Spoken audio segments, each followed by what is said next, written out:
जय श्री गणेश, जय श्री गणेश, जय श्री माँ।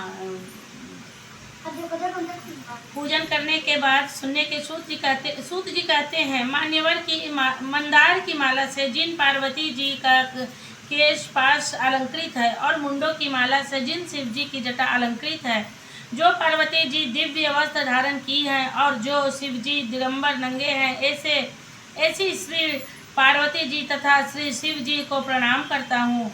रमणीक कैलाश पर्वत के शिखर पर बैठी हुई श्री पार्वती जी कहती हैं, हे महेश्वर, हमें कोई गुप्त व्रत या पूजन बताइए जो इस धर्मों से सरल हो, जिसमें परिश्रम भी कम करना पड़े लेकिन फल अधिक मिले। हे नाथ, यदि आप मुझे इस प्रश्न को अगर आप मुझ पर प्रसन्न हो तो यह विधान बताइए। हे प्रभु, किस तप व्रत या दान से अभी मध्यम और अंत रहित आप जैसे महाप्रभु हमको प्राप्त हुए हैं।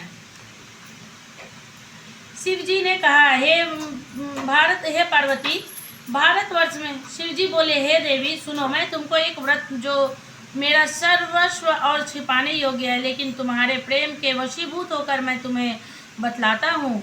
शिव जी कहे, हे भारतवर्ष में जैसे नक्षत्रों में चंद्रमा, ग्रहों में सूर्य, वर्णों में ब्राह्मण, देवताओं में विष्णु भगवान, नदियों में गंगा, पुराणों में महाभारत, वेदों में सामवेद और इंद्रियों में मन श्रेष्ठ है। सब पुराणों तथा वेदों का सर्वस्व जिस तरह कहा गया है, मैं तुम्हें एक प्राचीन व्रत बतलाता हूँ। एकाग्र मन से सुनो। जिस व्रत को प्रभाव से तुमने मेरा आधा आसन प्राप्त किया है वह मैं तुमको बतलाऊंगा, क्योंकि तुम मेरी प्रेयसी हो। भाद्रपद मास में हस्त नक्षत्र से युक्त शुक्ल पक्ष की तृतीय तिथि को उनका अनुष्ठान मात्र करने से स्त्रियां सब पापों से मुक्त हो जाती हैं। हे देवी, तुमने आज से बहुत दिनों पहले हिमालय पर्वत पर इस व्रत को किया था। यह वृतांत मैं तुमसे कहूँगा। पार्वती जी ने पूछा, हे नाथ, मैंने क्यों यह व्रत किया था? यह व्रत आपके मुख से सुनना चाहती हूँ।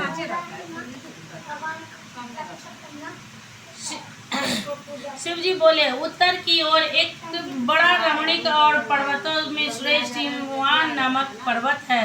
उसके आसपास तरह तरह की भूमियां हैं, तरह तरह के वृक्ष उस पर लगे हुए हैं। नाना प्रकार के पक्षी और अनेक प्रकार के पशु उस पर निवास करते हैं। वहां पहुंचकर गंधर्वों के साथ बहुत से देवता सिद्ध चरण परीक्षण सर्वदा प्रसन्न मन से विचरते हैं। वहां पहुंचकर गंधर्व गाते हैं, पर्वतराज के कितने ही शिखर ऐसे हैं कि जिनमें स्फटिक, रत्न और वैदूर्य, मांड आदि की खानें भरी हैं। यह पर्वत ऊंचा तो इतना अधिक है कि मित्र के घर की तरह समझकर आवास का स्पर्श किए जा रहता है। उसके समस्त शिखर सदैव हिम से आच्छादित रहते हैं और गंगा जल की ध्वनि सदा सुनाई देती रहती है। हे पार्वती, तुमने बाल्यकाल में उसी पर्वत पर तपस्या की थी। 12 वर्षों तक तुम उल्टी टंग कर केवल धुआं पी कर रही।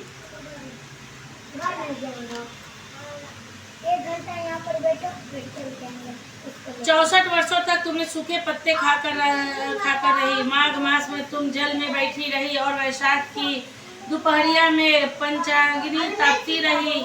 श्रावण महीने में जल बरसता तो तुम भूखी प्यासी रहकर मैदान में बैठी रहती थी।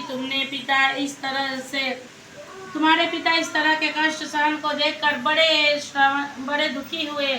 वे चिंता में पड़ गए कि मैं अपनी कन्या किसको दूं। उसी समय नारद जी वहां आ पहुंचे। मुनि श्रेष्ठ नारद जी उस समय तुम्हें देखने गए थे। नारद जी को देखकर गिरि ने अर्घ्य पार्थिव आसन आदि देकर उनकी पूजा की। हिमवान बोले, हे स्वामी, आप किस लिए आए हैं? मेरा अहोभाग्य है, आपका आगमन मेरे लिए अच्छा है। नारद जी ने कहा, हे पर्वतराज, सुनो, मैं भगवान विष्णु का भेजा हुआ आपके पास आया हूँ। आपको चाहिए कि यह योग्य कन्या रत्न किसी योग्य वर को दे। भगवान विष्णु के समान योग्य वर ब्रह्मा, इंद्र और शिव, इनमें से कोई नहीं है। इसलिए मैं यही कहूँगा कि आप यह कन्या भगवान विष्णु को ही देवें। भीमवान ने कहा, भगवान विष्णु स्वयं मेरी कन्या ले रहे हैं और आप यह संदेश लेकर आए हैं तो मैं उन्हें अपनी कन्या दूंगा। हिमवान की इतनी इतनी बात सुनकर मुनिराज नारद आकाश में विलीन हो गए। वे पीताम्बर, शंख, चक्र और गदाधारी भगवान विष्णु के पास पहुंचे। वहां हाथ जोड़कर नारद जी ने भगवान विष्णु से कहा, हे देव सुनिए, मैंने आपका विवाह पक्का करा दिया। उधर हिमवान ने पार्वती के पास जाकर कहा कि हे पुत्री, मैंने तुम्हें भगवान विष्णु को दे डाली। तब पिता की बात सुनकर तुम बिना उत्तर दिए ही अपने सखियों के साथ घर से चली गई। वहां जमीन पर पड़कर तुम बड़ी दुखी होते हुए विलाप करने लगी।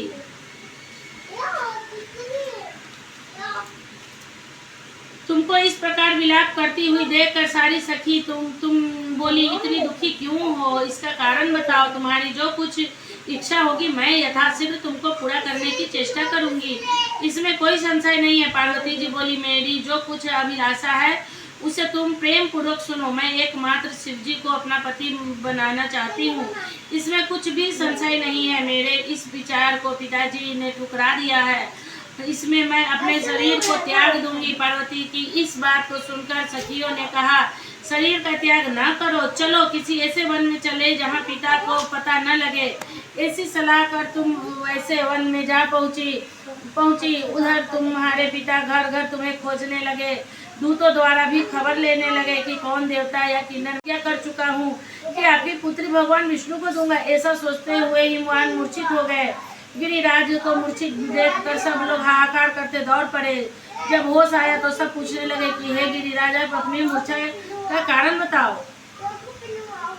हिमवान ने कहा, आप लोग मेरे दुख का कारण सुने, न मालूम कौन मेरी कन्या का हरण कर ले गया है। ऐसा नहीं हुआ तो उसे किसी काले सांप ने काट लिया या सी खा गया है होगा। हाय हाय, मेरी बेटी कहाँ गई, किसी दुष्ट ने मेरी पुत्री को मार डाला। ऐसा कह वे वायु के झोंके के समान कांपते हुए वृक्ष के समान कांपने लगे। इसके बाद हिमवान तुम्हें वन वन खोजने लगे। वन ही भी सिंह, भालू, हिंसक जंतुओं के बड़ा भयानक हो रहा था। तुम भी अपनी सखियों के साथ उस भयानक वन में चलती चली गई। एक ऐसी जगह जा पहुंची जहाँ एक नदी बह रही थी। उसके रमणीक तट पर एक बड़ी सी कंदरा थी। तुमने उसी कंदरा में आश्रम बना लिया और मेरी एक बालू कामयाई प्रतिमा बनाकर अपनी सखियों के साथ निराहार रहकर मेरी आराधना करने लगी।